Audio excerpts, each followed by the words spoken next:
आज स्वामी समर्थ प्रकट दिन 16 आहे, तर आपण आज आहे प्रज्ञापुरी या ठिकाणी. तर या ठिकाणी काय काय कार्यक्रम आयोजित केले व कशा पद्धतीनं प्रकट दिन 16 केला जातो. प्रथम काय आहे की 1978 साली काटकर साहेब इथं रुईकर कॉलनीमध्ये प्रथम आले आणि त्यानंतर 1982 साली ही उत्सवाची परंपरा सुरू झाली. पहिला उत्सव त्यांनी या राहत्याकडे मूळ स्थान जे त्यांचं इथं आहे घर, इथं त्यांनी त्याची सुरुवात केली. धार्मिक विधी सगळे करून वरती टेरेसवरती त्याचा प्रसाद व्हायचा, अशी पहिली सुरुवात झाली.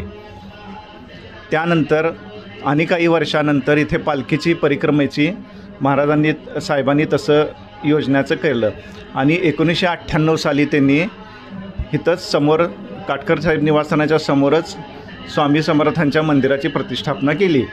स्वामी समर्थांचं मंदिर कोल्हापुरात व्हावं अशी त्यांची फार इच्छा होती आणि त्या दरम्यानच ते वाडीला माधवा पाटील दुर्गावकर महाराजांकडे गेले होते. दुर्गावकर महाराज म्हटले का आलाय, तर म्हटले स्वामींचं मंदिर कोल्हापुरात व्हावं अशी माझी फार इच्छा आहे. दुर्गावकर महाराज म्हटले जिथं मंदिर होईल तिथं तुझे समाधी होईल, चालेल काय, आनंदानं स्वीकारेल म्हटले. दुर्गावकर महाराजांनी तात्काळ बिस्किट पुडा अंगावर फेकला. त्यानंतर 1998ला ते मंदिर स्थापन झालं. मंदिरात वरती स्वामींची मूर्ती प्रतिष्ठापित केलेली आहे, खाली त्यांची तशी समाधी आहे. आता एकंदरीत हे आमचं उत्सवाचं एक 10 दिवसाचं स्वरूप असतं, ज्याच्यामध्ये सकाळी 6:30 वाजता इथं अथर्वशीस असतं, भजन असतं आणि बाकीचे संध्याकाळचे कार्यक्रम असतात ते मंदिरात असतात आणि साधारणतः 30-35 हजार लोकांचा महाप्रसाद या ठिकाणी होतो. आता मंदिर स्थापन झाल्यापासून साधारणतः किती आपलं हे पूर्ण झालेलं आहे?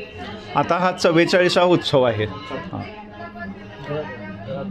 घरातला 44वा उत्सव आहे. 10 दिवसात काय काय प्रकारचे कार्यक्रम आयोजन केलेले असतात? याच्यामध्ये आता एक अथर्वशीर्षाची आवर्तनं, दुसरं रोज लघुरुद्र असतो, तिसरी गोष्ट म्हणजे संध्याकाळचे प्रवचन कीर्तन या ह्याच्यानं आयोजित केलेलं असतं सर्व ठिकाणी. आणि एक विना, अखंड विना, स्वामी कृपामृत वाचन आणि नामस्मरण हे सुद्धा 24 तास चालू असते.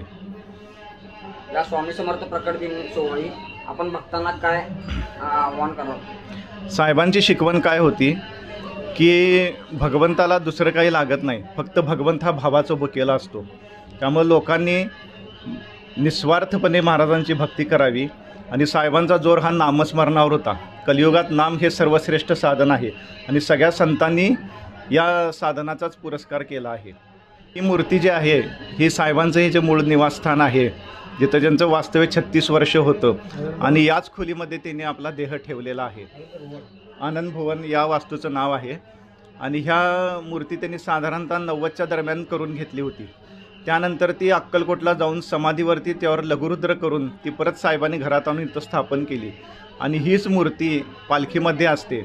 आणि 1962 साली स्वामींनी त्यांना दृष्टांतात देऊन ह्या पादुका दिल्या स्वामींनी आपल्या. ही मूर्ती आणि ह्या पादुका ह्या पालखीमध्ये परिक्रमा करून येतात.